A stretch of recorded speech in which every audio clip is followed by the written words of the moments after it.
આ જે નાનો ડેમ છે એ કયો કહેવાય વિશાલભાઈ? કર્મજીયા કર્મજીયાનો ઉમરિયાનો ડેમ, અને એની બાજુમાં વિશાળ મોટો ડેમ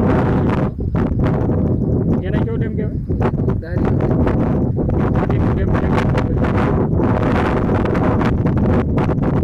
નાના નાના ગામડા આપ જોઈ શકો છો ડુંગરાની ઉપર.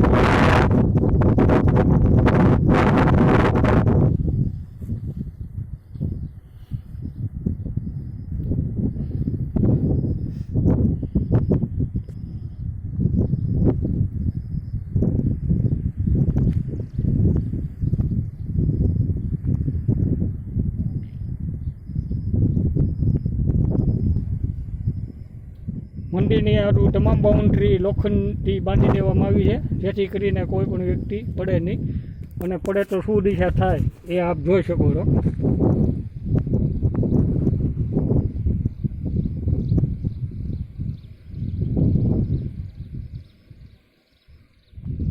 ભેદી ગોતતા વ્યાદે માણસને